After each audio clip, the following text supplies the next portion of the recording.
Sex. What better show to talk about this deep issue than The Point? We're going to get to the dirty, the nitty-gritty in this week's episode, so make sure you stick around.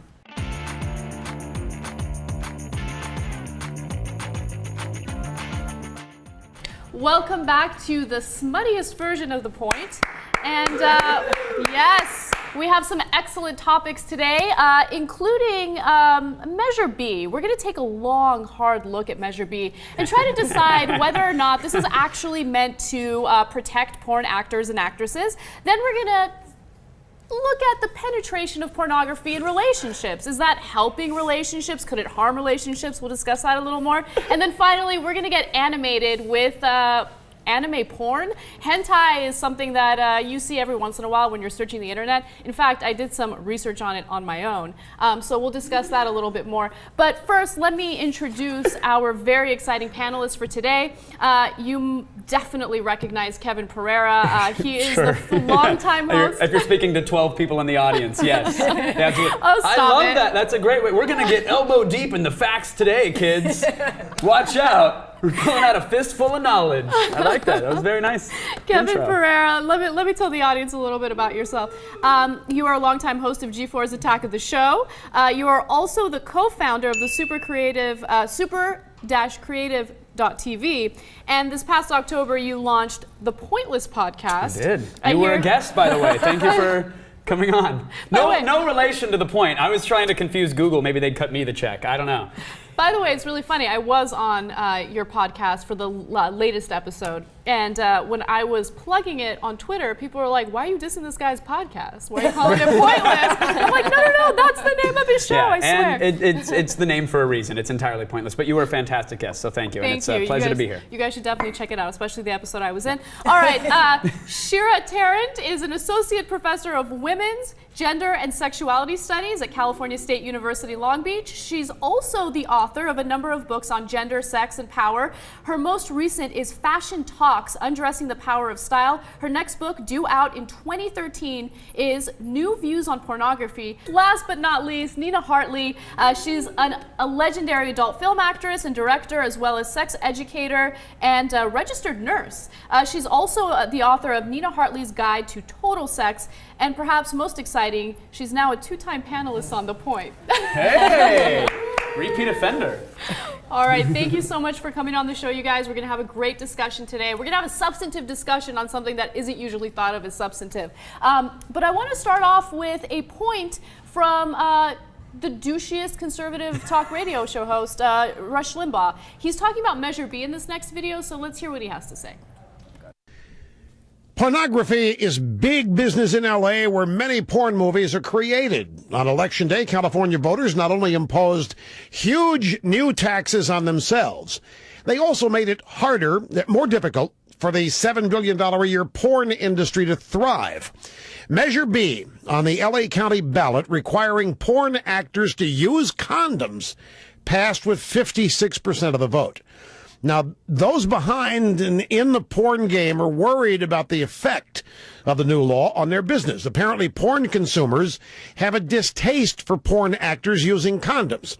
James Dean, who in the last decade starred in over 1,000 hardcore movies, over 4,000 sex scenes, says the last time we attempted to go all condom, our industry lost sales by over 30%. That's a huge hit to our economy.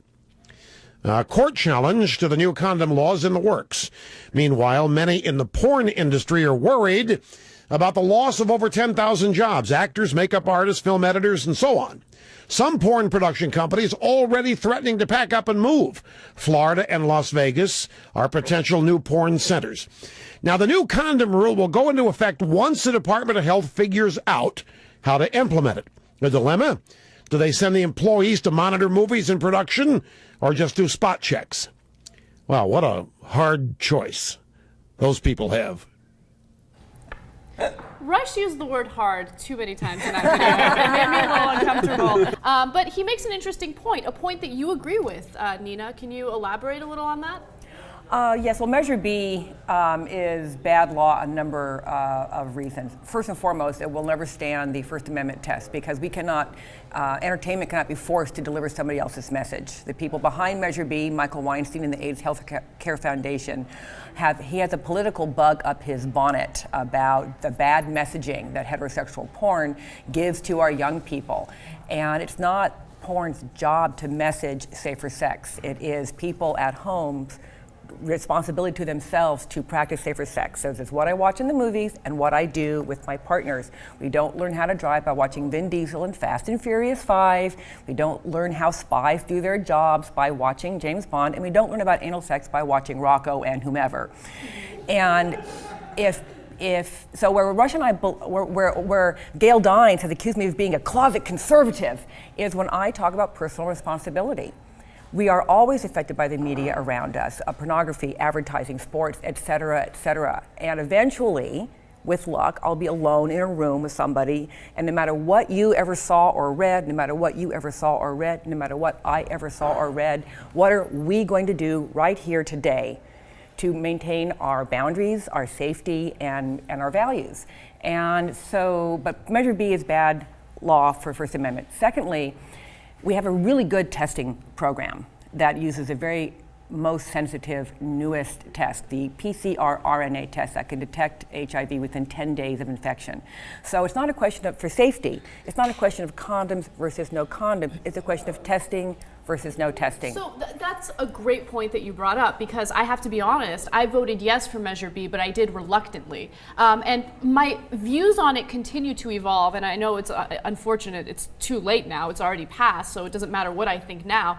But my question to you is, if you have the latest technology in STD testing, why is it that recently there has been a bit of an outbreak with HIV among porn actors and actresses? Well, the last case of HIV in porn was 2004, 8 years ago. So we had testing started testing using the PCR DNA testing, which was new then, and now PCR RNA testing started in '98. Mm-hmm. So between '98 and 2012, between '98 and 2010, we had 2 cases of HIV transmitted on set. So in terms of HIV mitigation, our program was studied from all over the world because it's really good. It's a community-based organization supported by the people whom it serves, a marginalized, misrepresented group of people who are all thought to be victims, et cetera, and we have 100% compliance. So I go to a set and I don't work with you until you show me your test, and you don't have to work with me if I don't have my test. I will. Don't worry about it. No, so, and so I trust you. we have an otherwise rebellious group of young people who are invincible. They're in their 20s when nothing's going to happen to you in your 20s, all agreeing that we care enough about our health and the health of our coworkers to go get tested. Now the testing window is now going to every 2 weeks. It used to be monthly. Now it's there's subsidies to make it every 2 weeks. So the STD and certainly HIV is not an issue. Because I think the AIDS and the HIV portion of this is one small subset. A lot of people are talking about sexually transmitted infections, these STIs, and they're saying, well, they're through the roof. This Measure B does not address that. Most STIs are actually through fellatio, and this does not require a condom for that act. So the notion of this is for the safety of the people involved and the people at home, to me, that's a little absurd. I think it's pure politics. I think it's politics and people who don't like an industry. And condoms in general, as long as you pull out and pray, everything's fine. And as long as that's the message that we get across to kids, I think we're in shape for a better future.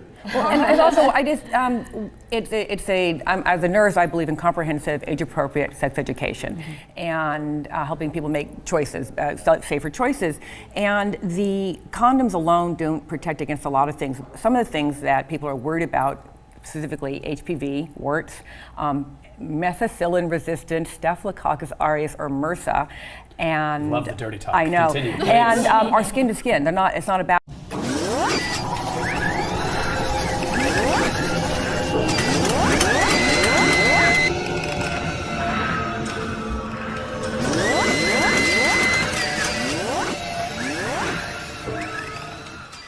It's not about condoms, so if I touch part of myself and then touch you before anything else has happened, it's possible to transmit. So we can only make sex safer.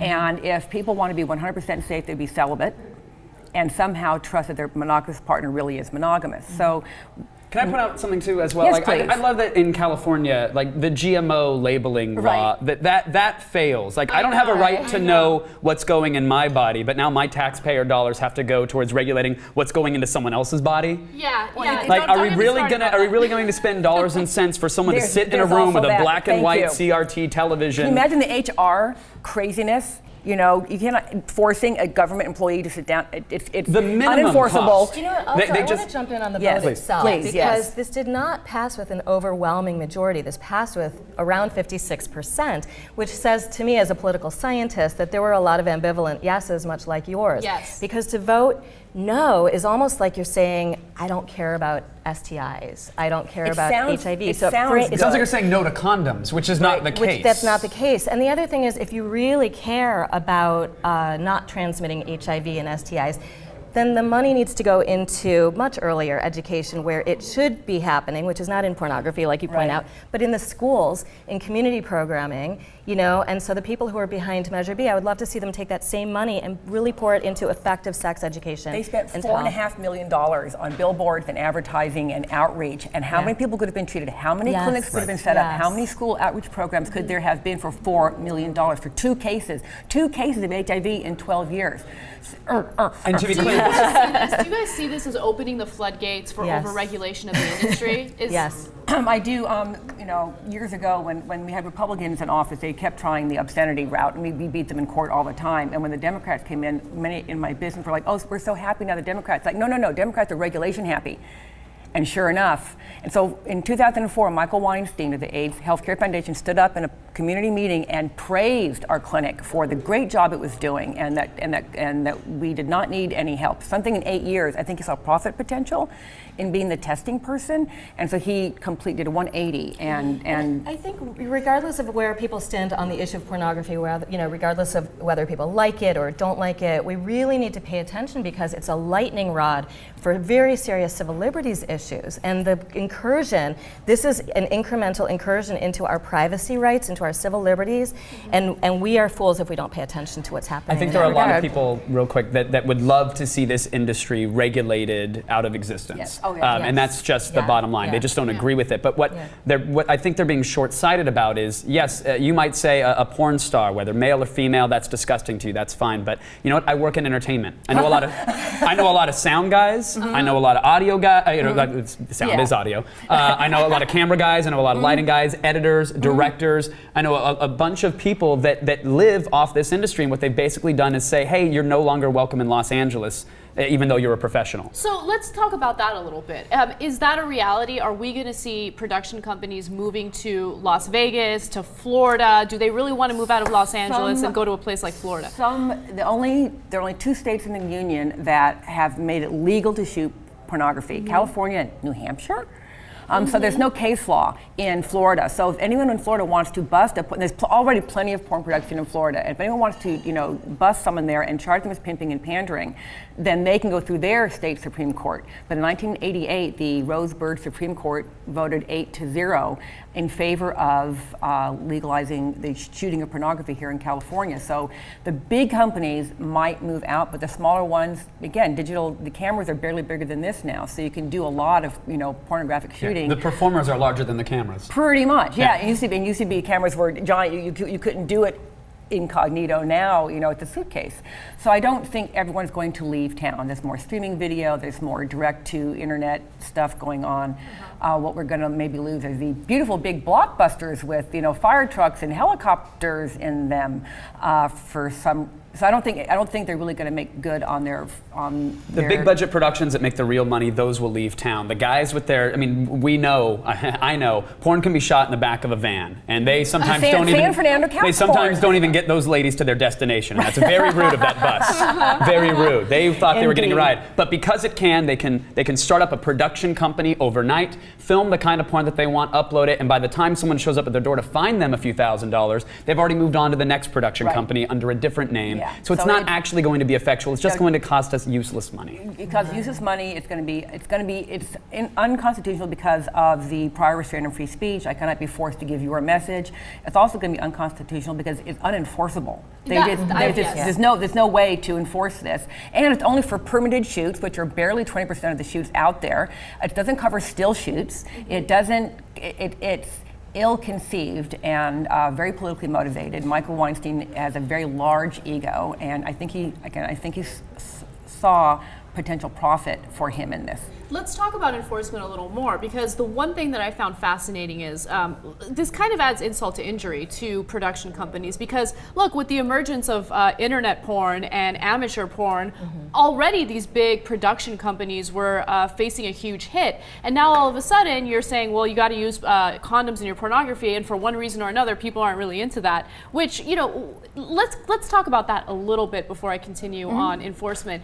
What is the obsession with raw dogging it? Well, thank you for using the technical term, first and foremost. I appreciate that. Pornography is a fantasy. Movies are fantasy. We don't want to see the wires holding Tom Cruise up above that building in Dubai. We don't want to see the airbag that the stunt man falls into. So we want, in pornography, no one gets sick, no babies, no disease. It's just, whoa, your shirt is gray, I must have it. It's cartoons. Porn is live action cartoons. It's not meant to create actual sexual situations where people in real life, and so you don't want to see, and also in real life most people do have to use condoms, and quite frankly, when I'm alone in my room wanking it to porno, I want it on natural. You want the full fantasy. Now, market forces. If someone wants to make movies that are safer sex and advertise them as safer sex movies and let people who want them go there, and if they put us out of business, power to them. Well, that's not going to happen. And the other There's nothing to thing stop it. There's no one to stop anyone from making Yeah. safer sex movies. But the other thing that could happen to the market, and let the market decide, is that because condoms are only required in anal and vaginal intercourse, it might mean that you just simply don't film those scenes, and that we see more of other kinds of scenes, because there's plenty of that out there. I mean, that would mean them having an imagination. well, I just but heard maybe the 2013 is the market- year of the blowjay. Right. So I got excited. I'm like, yes. All right, so let's go back Alum to on the internet. enforcement a little more. Because with amateur porn, I mean, how do they enforce condom use in They don't porn? know. Yeah, They don't exactly. know how they enforce it yet. Is it a dude in a dark room TSA style that's watching reel to reel, 8mm style? Is it the cock cops on set SWAT kicking doors down and inspecting things with a I'm thinking, magnifying glass? From a prohibition, like it's a speakeasy, and like the Right. secret symbol comes on when like the inspector comes in, and everybody And as a puts on a director, condom. if a condom inspector did come to my set, I would stop the scene. I would say, there are the condoms, there are the gloves, but my performers are not trained SEALs who are here to get it up for you. So we can sit here and have tea and potato chips and just you hang out and wait, because they're not monkeys in a zoo, working for you. And so there's just no way. Again, on all the while, we are paying for this. We are paying And for that. that. Don't we have potholes Yes. to fill? Yes, Thank we you. do. Thank Teachers to you. give a bonus to. And that wasn't a sexual euphemism, the filling of the pothole. I want to be clear about that. Like, don't we have better uses of this really money? do. We do. That's an excellent point. Yeah. And the more we Yeah. talk about this, the more I realize my crazy. vote probably wasn't the best vote. But, But it makes sense. Well, condoms are good, Right. but condoms are effective in private when you and I can talk to each other and about what's going on an industrial setting. They're just not practical. I But don't- just to play devil's advocate, we did this story about a bunny ranch in Nevada, and basically all of the prostitutes at this bunny ranch are forced to wear condoms while they engage in any type of sexual activity. Because their partners are not tested. In our business, everybody's tested. That's okay, so that's a good point. But at the same time, there was a study that compared porn actors and actresses to the prostitutes at this bunny ranch. And what they found was that you have higher instances of sexually transmitted diseases among porn actors and actresses in Los Angeles compared to, the prostitutes at the brothels. So, you hear information like that. You hear about the cases of HIV and AIDS. And I mean, it's the worst possible sexually transmitted disease you could possibly get. We've had two. But two is significant. I mean, But in LA County in 12 years, they had 35,000 cases. So why is Michael Weinstein sticking his nose into pornography, which has 2 cases, with this $4 million and there's 35,000 800 new cases per quarter? consistently year after year after year. So Mr. Weinstein, stop worrying about us and go worry about actual people who are being really hurt. And by the way, this is the construction workers saying we don't want to wear hard hats. You know what I mean? Like the porn stars themselves are the ones saying this is a bad law, we don't want this, and they're the ones that are at risk the most with all these studies. So if they don't have a problem with it, and you have a problem with it, maybe you shouldn't have sex with an adult film star, or have sex with someone who has had sex with an adult film star. And for people who do get so worried about how risky we are, I get tested anywhere from 12 to 18 times a year. I'm asking people at home, when were you tested? Do you know your status? Have you ever been tested? Do you know? No, do you know? Mm-hmm. I didn't think so. So it's safe first sex. We cannot make the world a child-safe day nursery, and we cannot reduce the risk to zero. So we are undertaking a risk. So I wear my seatbelt, I wear sunscreen, I wear earplugs in clubs, I wear sunglasses. I'm reducing my risk. I'm going to die one day, but I'm reducing my risk of getting skin cancer, losing my hearing. So we reduce the risk as we are able. But after a while, you cannot reduce it to zero. The stunt union has a rule book 2 inches thick, and they lose 6 guys every year. But do they say, we have to shut down Hollywood because 6 stunt people lost their jobs? No, it's a risky job. And when I go to work, I'm not risking a broken neck from jumping off a building, but I am risking other things, and I'm okay with that. If I wasn't okay with that, I would do another job. So it's a personal liberty issue for you? Yes. Okay. All right. Well, Nina, I'm going to let you have the last word on that. We're going to take a quick break, and then we're going to talk about pornography in a relationship. Can it help? Can it hurt? We'll delve into that topic and more.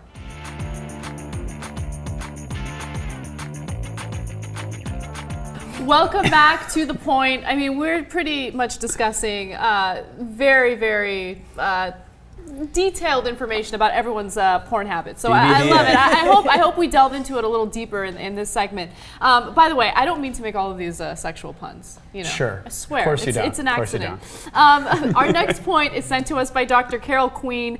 She's the founding director of the Center for Sex and Culture in San Francisco, and she's talking about porn in relationships. She thinks that it could actually be a positive thing. So let's take a look at what she has to say. I'm Carol Queen, PhD. I'm staff sexologist at Good Vibrations and the founding director of the Center for Sex and Culture in San Francisco. And my point is that porn is not just a medium of sexual entertainment, although it is that, but it's also a really interesting way for couples to share information and experience around sexuality. A lot of couples watch porn together, and I'm talking about all kinds of couples, all kinds of adult couples of every stripe and sexual orientation. And the thing about watching porn together is that you can do all kinds of different things with it. You can treat it like it's any other movie, and you can just talk together and exchange your ideas and say what you like and say what you don't like, and oh, that person's a good actor, that person can't deliver lines to save their life, or woo, are they really doing that? Can you do that in real life? You can communicate about it as though it's media, because it is. And in the meantime, you get to know each other better and what you like and what you don't like, and don't ever ask me to do that, and wow, could we try that sometime? What do you think? And well, I don't know, I think you have to be a trained professional to do that, but what about if we got this and did it with that and did it there? You can enliven a long car trip this way, remembering movies that you've seen. Many people use it as a sort of a foreplay space of, hey, I'm feeling a little frisky. You want to watch a movie? Yeah, which movie you want to watch? This movie, that movie. And you can use it that way. You learn more about whether or not it depicts sexuality correctly by talking to your actual human being partner about whether or not it depicts their sexuality correctly. No, you know what? It does not make me come when you ejaculate on the small of my back. Where did you ever get that idea? And some partners don't like the idea that their partner is going to watch porn because they get jealous of the idea that they're going to see other people naked, which is true, you will, but you see a wide range of people naked when you look at images these days, and plus, you're the person that's naked with them in bed, and that has got to count for something. And also because they might bust out into masturbation. Another good way to say, if you're doing it together, watching it together, you might bust out into partner sex, but masturbation is part of almost all of our lives, and talking about that together, as a matter of fact, is another great way of exchanging information about who we really are sexually. Porn is just a tool for that, but it can be a great tool. And if you want to know more about the Center for Sex and Culture, that's at sexandculture.org. You want? You can follow me on Twitter, Carol Queen. Thanks. I love Dr. Queen's video. That was excellent. Is the election over?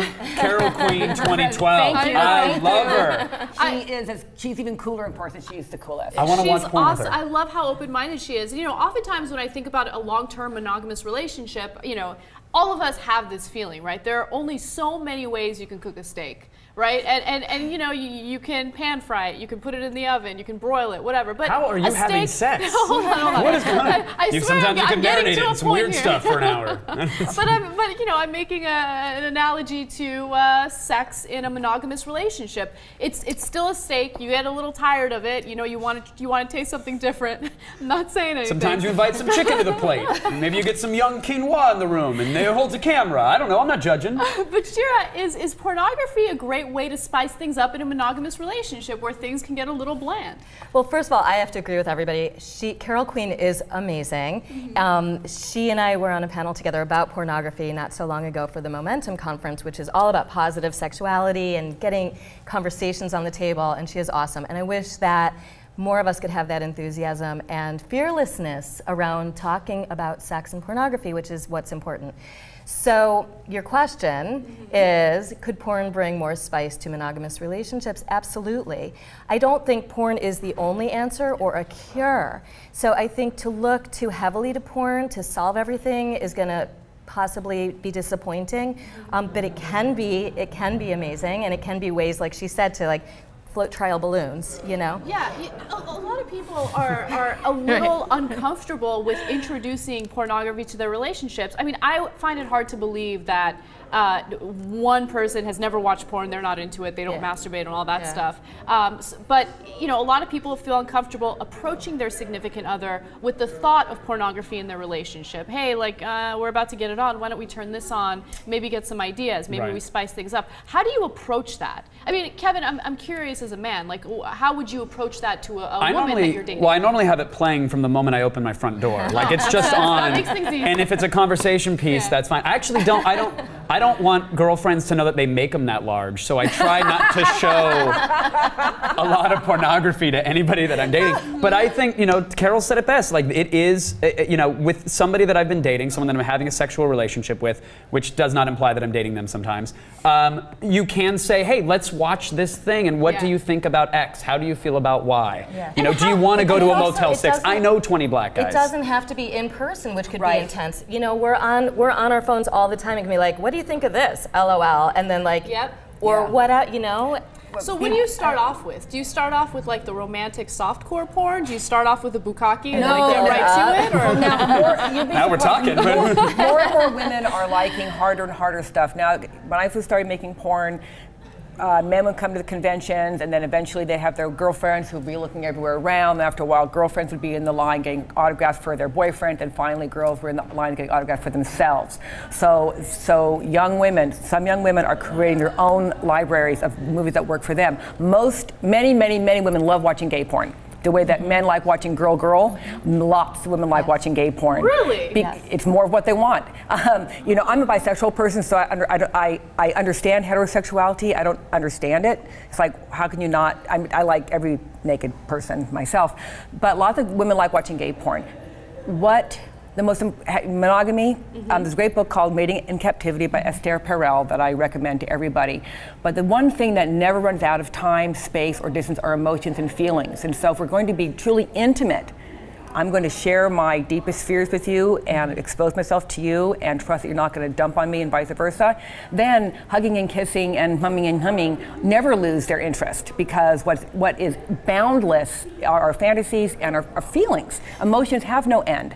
And so real monogamy, I keep going deeper and deeper and deeper and deeper. And if I'm getting bored making love with you, I think that'd be really hard to do. So what does that say about me, that, you know, that I'm just looking at the surface and go, I'm done with that? It's like, no, I'm not done with that, because there's another door in my heart that I haven't looked into yet. And that's a great way of looking at it. Yeah, and another issue around porn and couples and monogamy is that there needs to be consent. So it's not the case that porn is always good or it's always bad, but what are you two coming together and consenting to? Like, is someone a vegetarian? Maybe you're Right. not serving steak, you know?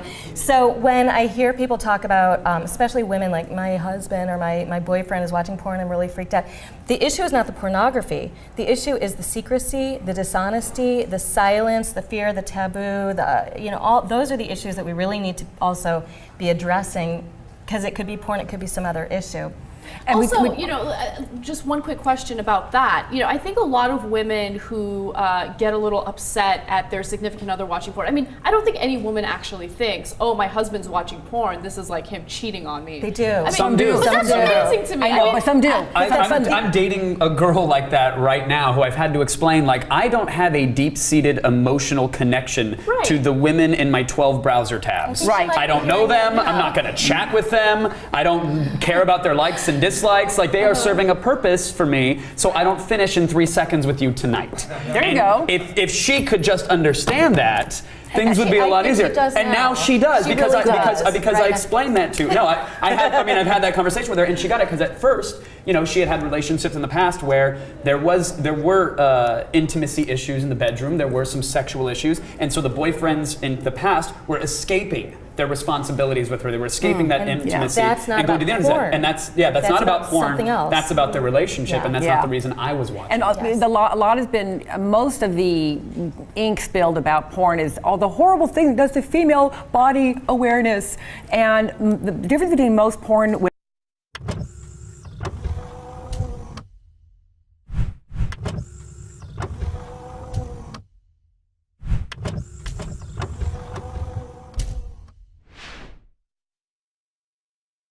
women and most regular women is grooming. Because in porn, unlike in Hollywood or on the catwalk, all kinds of body shapes. Not hardly one chapter in one book by I think Naomi Wolf talks about the impact on male self-image of watching pornography. These men are, quite frankly, twice as big as you. They last an hour. You don't have to They're- gesture my way when you're saying this. No, by the I way, mean, that so- could be any man watching, not Right. specifically no, me. So every time, oh, those poor girls, those poor girls, those poor girls. Oh my gosh, they must think they have to look all this way. No one ever talks about those poor boys or those poor boys or those poor boys. What is porn is a cartoon. Cartoon. I feel like women in porn come in all shapes and sizes. They there's do. BBW porn. Absolutely, April Flores. Queer, April, love her. Yeah. Little Lupe but- on the other end of the spectrum. 4'10" and 85 pounds. But this is where, I mean, this Packs is a where punch, though. Sorry. we also need to have critical media literacy. So, we don't think that Disneyland princesses are real women, but we need to be having conversations about beauty and what we see in advertising and what we see in movies and what airbrushing is and what we see in porn. And so we need to be doing this age appropriately, early, Yes. really early. We're also seeing an emergence. I mean, I love that you guys mentioned grooming, which I think is the number one thing that people refer to when it comes to, the social impact of pornography among women. But also, people are starting to do some dangerous things, like anal bleaching is one thing. You hear stories about, and this is mostly happening in India. We did a story about that, where they're also doing bleaching of the vagina, which amazes me. that Shaving anyone- mutton chops, and sometimes you can Well, no. nick. Well, no, because and of course in India, lighter skin is very much a caste issue. So Yes. the further south you go, the darker. The further north you go, the lighter, and the higher in the caste system you go, the lighter. So yeah, dark skin is very much considered déclassé there.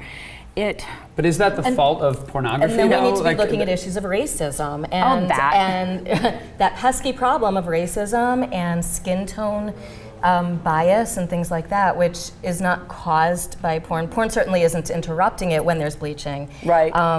But that's where we need to be savvy consumers. Yes. We're not helpless to the porn industry in that way. If And we there's see so things much that we out there, don't like like, politically. pornography is this ginormous umbrella. So Christianity, well, there's Pentecostals, there's Right, Anglican, there's how many different sects? 1,000 different Christian sects that all identify as Christ believers. Pornography is at least that varied. So on one hand, you have the very mild Abby Winters, which are natural girls next door from Australia, ungroomed, unmade up, gamboling in meadows and climbing trees without their knickers on. And all the way to, wow, that is some, then go to the fetish porn, which is, corsets and high heels and makeup and all kinds of alterations on the body, piercings and tattoos and things, and everything in between. There's porn that I find completely, quite frankly, distasteful and ugly. and porn I find boring. And porn that I find fun and silly, and porn that I find arousing. So it's just like any movie. Let's talk about distasteful and ugly, because I feel like there has been a lot of emphasis on that type of pornography as of late. There's questions of whether or not men are becoming desensitized to having sex with their significant other, because you're watching pornography, you're watching fisting and double penetration and all of this crazy stuff. You see videos where women appear to be degraded. I understand that it's consensual, but it's the whole purpose is to make it look like she's being degraded. And does that have any social implications? Are we seeing men start to expect more from women as they watch this type of pornography? Well, there have been studies that show that men are getting erectile dysfunction at earlier and earlier ages because of the oversaturation of pornography that they're exposed to from a much younger age on the internet. Now, again, this isn't the fault of pornography. This could fall back to parenting or broadband internet if you want. But the fact is that they can see 50 to 80 to 100 different women in one session of masturbation versus the one partner they're going to have for that session, that creates a problem for them, unfortunately. And that's a real problem that has been studied by people that wear lab coats and have stethoscopes. But you were... Well, this is where my area of work comes in a lot. Like, what is the impact of pop culture, media on our ideas about gender and sexuality and all of those things? And that this is true, that some researchers are finding more erectile dysfunction, and then there are researchers in Sweden who are finding that among younger men that they're very, very able to distinguish between fantasy and reality. And then there's another story that, another research that says something else. So I think the jury's still out on that because it's so new and it's happening so fast. But we can't address the issue of degradation or power stuff. I mean, the sexiest sex has power play involved often, so we can't just get rid of that. But again, it's not only about porn, it's what are we understanding about sexism? And then what are we understanding about fantasy? And what are we understanding about reality? And socialization. And socialization. But are we seeing just and the war on every women, genre? the war on women in legislation, like that's harming actual women's bodies. Oh, tell me about it. I know, I rail against that on a regular basis. So if we see consensual BDSM, that is not harming my right to birth control. Yeah. It's a different story. We need to be able to distinguish. And to get back to the question here about like the extremity, this degradation, this pushing it, I think all forms, all genres are now at this point in time, because we've seen it all, as you were saying, we can do it all. You have to, they're being pushed to extremes because they want to get to places that haven't been done before. But that happens on all sides of porn. There's also women in stilettos that crush men and degrade them as well. It all depends what you're into, but you can find an extreme form of that no matter what genre you want. Extremely, face stroking and gazing, and all kind. There's all these. There's James Dean gaze. I saw one where they just put on a Dave Matthews Band song and cried. And exactly. And that was it. It was 5 minutes, and I finished twice. No refractory period. It was insane. When people. Since everything is a mirror to us, if I look at something and get very upset by seeing it, the tendency is I don't like this feeling, I want that to go away, as opposed to, I don't like this feeling, wow, what's going on here? What is that triggering in me? How interesting. 4-year-olds say, you make me feel bad, you stop that. Adults go, wow, I need to look at my feelings and my reactions and take responsibility for them. I'm not a child. I have the power of discerning fact from fantasy. And yes, I can say this is ugly, or I don't like it, or I think it might not be good for people to see it, but my feelings are mine to handle, and it is the most important thing that people need to understand about.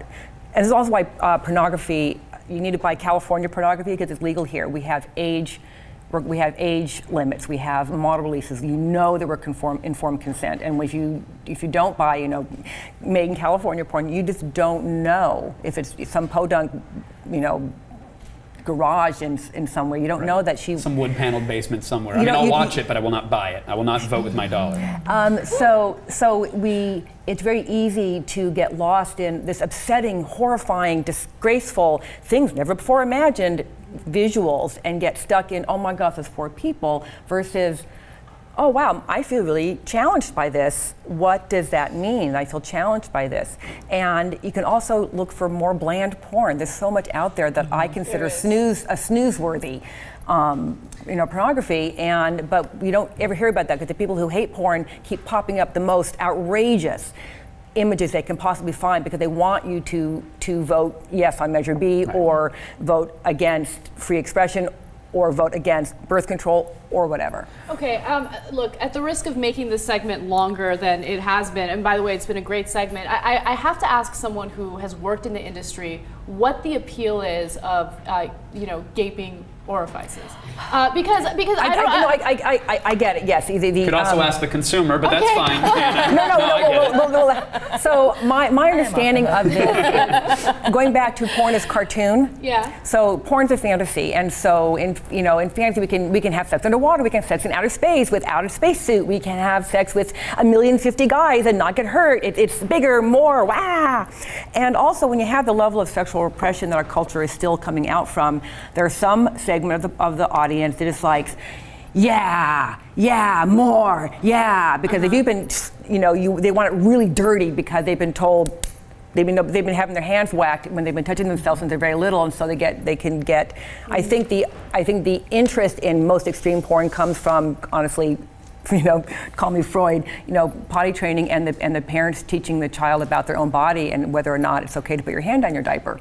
And most of us get negative messages about our body before we're verbal. So the original sin is not, Eve taking the apple of the tree of knowledge. It is parents passing forward their own damage and harm around their bodies and sexuality onto their children before the children have a chance to go, hey, what the heck are you doing? And that gets stuffed in there, and it expresses itself all kinds of unhealthy ways. Kevin, as a consumer. Yes, as a consumer. Add to that? I think it was more the That's mostly what I'm shouting at my computer at all hours of the day. So I think that's it. And it's like a sporting event, I mean, it's like NASCAR with assholes. No, it's like just a whole football. pit crew in there. It's like football, You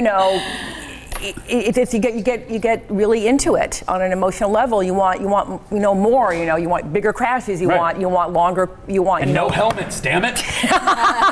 No fire suits. It's not fun unless someone's getting a concussion. So I'm getting a little commentary from the peanut gallery, and everyone's like, favorite genre. So I have to ask you guys, favorite genre. Let's start with you, Nina. I like illustrated porn.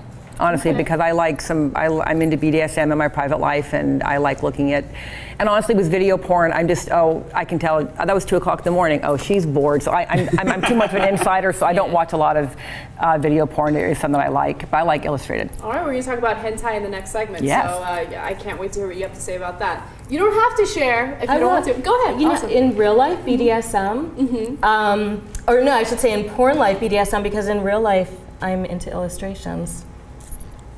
I got to go back to art school. Yes. I go in phases. I don't have. I feel like it's limiting myself to pick a favorite. That's like someone who's like, I only like country music. No, you know what? I could finish to anything. And sometimes I get a 70s phase. Sometimes I want a towel that's half obscuring the lens, and I want to know it came from a real college dorm. Sometimes I want to believe there is a strip club in Ibiza where everybody's fucking. You have been doing your homework. I stayed up all night researching for this. I didn't know I could be a journalist, but I got it in me. We're going to let Kevin have the last word. Really? Because I think, don't you want to say what genre? As the host of the show, I have full control.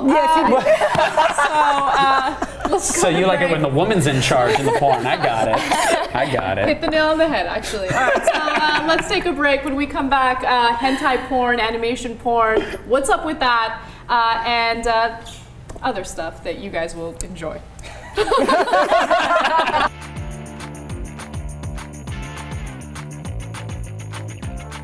Welcome back to The Point. Our last point isn't really a video. We made a graphic on something known as hentai, okay? So it's a little graphic, all right? So earmuff your eyes, as Jake would say sometimes. But let's take a look at it. All right, okay. So do you want me to describe in depth what we're seeing here? No. Actually, why don't you describe in depth what hentai porn is? Because I feel like you might do a better job than I would. My Twitter profile says that I'm an amateur hentai expert, but I don't it's not a genre that I seek out. It's a genre that I know exists, but it's you know, there's anime and manga or manga depending upon which Magic the Gathering tournament you're at. But then there's hentai, which is normally, I mean, we see the most extreme depictions of hentai, which is animated or cartoon sex. Sometimes it's fantastic or fantastical, I guess, whimsical with tentacles and angels and demons and all that stuff. And Americans typically are exposed to the most extreme hentai, but hentai can actually be cuddling and kissing as well. It's a whole genre that is quite popular over there. That people read it openly on subway trains. What's amazing to me is how broad it is, and you know, you touched on that a little bit, because you'll have the extremes. You'll have the extreme where it appears that a young woman or girl is being raped. It appears a young schoolgirl has 40 tentacles in her, and they happen to be her uncles. And it looks violent and uncomfortable, but then I like that you also emphasize that there's a more benign version of that you know, people are also into. But I have to be completely honest, I knew it existed, kind of. I mean, we've done a lot of stories about sex in Japan, and how, you know, we've done stories on men in Japan who have fallen in love with inanimate objects. Yeah. It's kind of incredible. And you know, hentai porn is fascinating in and of itself, but for the first time ever, I looked at a few videos this morning, and I have to tell you, it was a sobering experience. Welcome to the rest of your life. Yeah,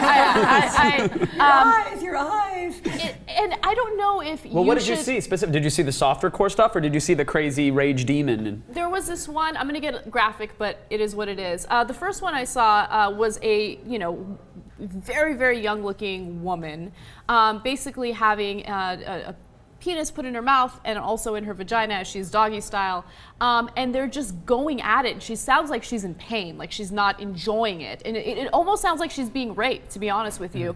Then at the end, when they both finish, I mean, it's just like a fire hydrant has just been run into by a car. It's just like, I've never seen so much semen in my life. And then I saw the tentacle porn as well. So I was fascinated by this, and I'm wondering, you know, Nina, I want to start with you. What is your thought on that? Because do you think that this is something that is illustrative of what the Japanese community thinks about sexuality and porn? Do you think that that's looking into it a little too much, and it's just, you know, a type of fantasy? It's certainly a cultural thing. We have to remember first, Japan is not a Christian country.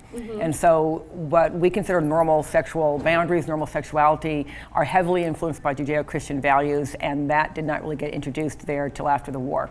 And there's still, it's mainly an animist culture.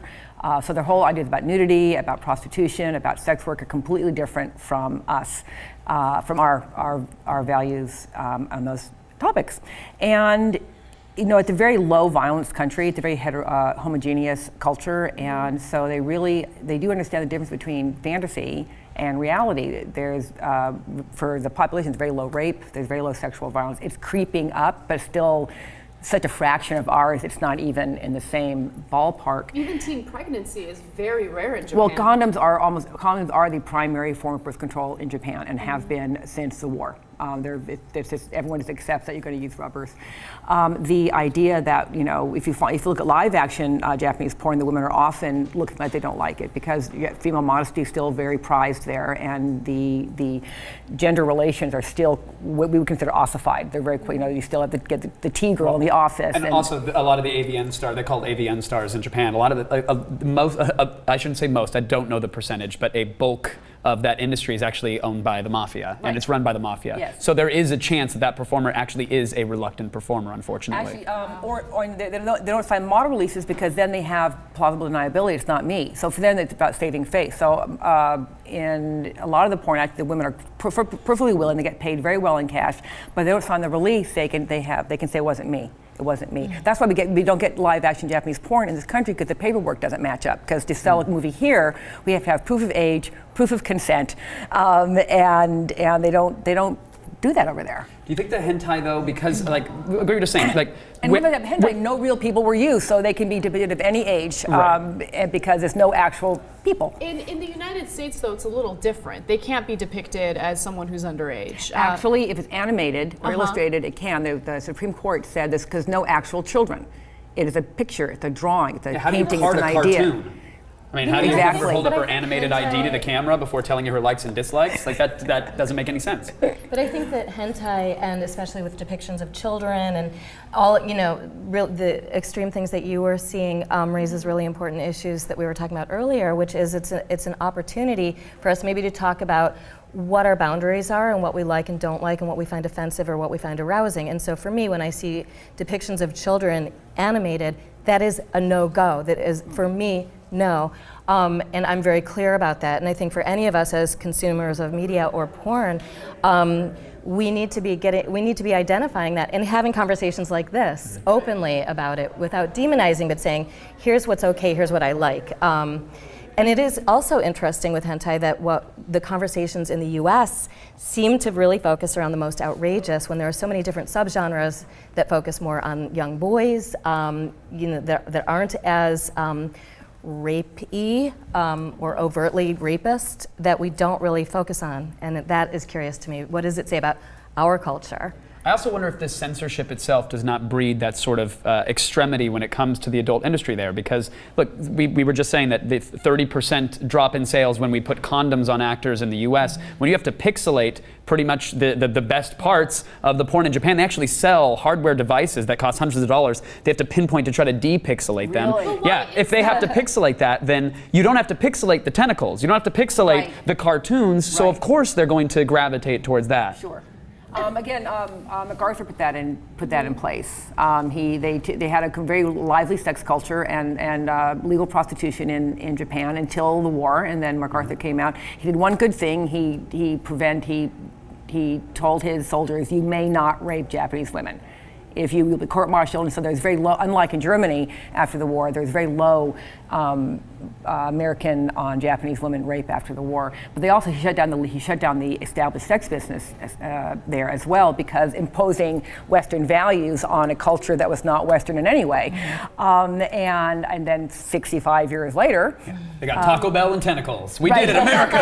right. So, is there a possibility that this animated porn can replace pornography, period? Because of the fact that there are no real boundaries, they're not real people, so you can do whatever you want with it. Because they're not real people, I think it will never overtake, because sometimes you want to watch a real person.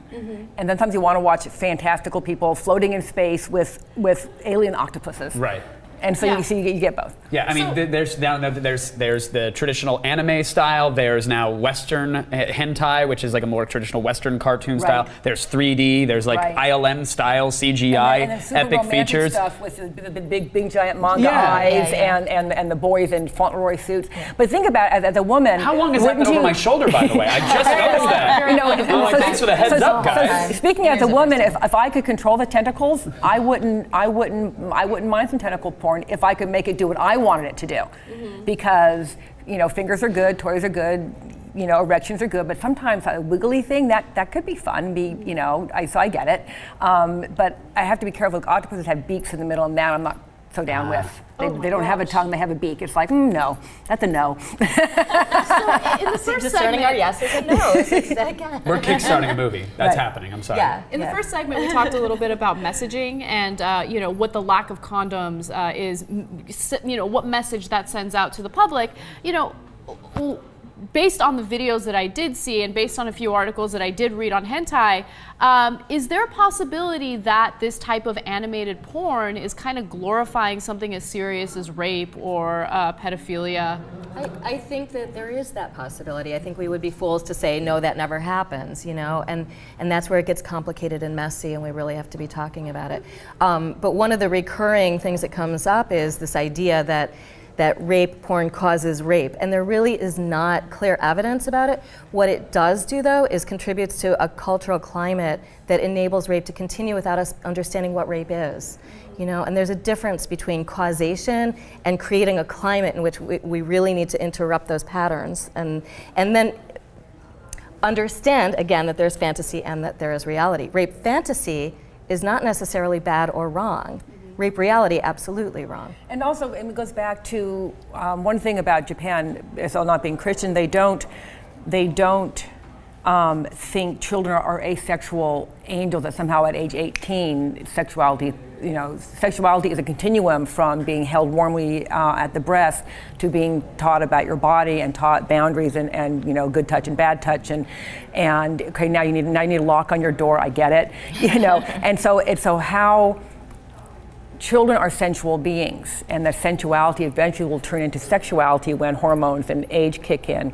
And what they've learned before that makes all the difference in how they're able to interact in the world with potential partners and able to say things like, I don't like that. How can we teach young girls or boys to say, I don't like that? Because how many young people get into things because they're pressured, scaredy, coward, you're a pussy, you're a faggot. Put the tentacle wherever you want. And instead of, wow, I'm not ready for that yet, but it's cool, go find someone else who does. So we don't socialize our children healthfully around sexual expression because they're not supposed to know anything about it. And all of a sudden they're supposed to know something about it. What is it? Someone comic said, sex is disgusting and dirty and horrible, and you should save it for someone you love. So we give children very mixed messages about sex and sexuality and sensuality, and how we role model the relationships in front of them, and et cetera, et cetera.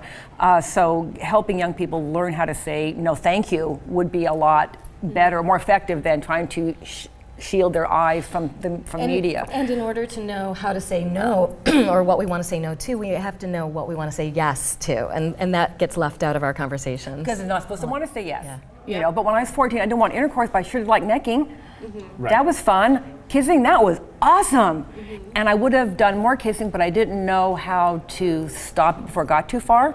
So I didn't know that you could stop anywhere on the continuum that you wanted to stop. I thought if I went past first base, it was going to go to intercourse. I wasn't ready for intercourse, so I didn't do a lot of necking in high school. If I'd been told, you can say, "Yo, Kevin, totally down for the feeling the booby through and some kissing, and that enough for you That's tonight?" Sweet. I might try to steal second base, but I'll stop it first. And just, Is that but fair? but I'm supposed to I'm supposed to not have desires or boundaries. You're supposed to do all the asking and pushing. I'm supposed to do all the resisting. Right. So all of the boundary settings left to girls, and you're supposed to poke. I would love a clearly defined game plan versus. Thank you. Is this crossing the line? Does a buzzer go off? Boys are good with rules. If young women can be taught that they get to say what it is they like and explain to you, I'm not being a slut, but here's what I'm interested tonight. Right. Yes or no? Please, young women, please tell me. Thank you. But also, All young women. the more that young women are allowed to be sexual, the less we're called sluts, or that young women are called sluts,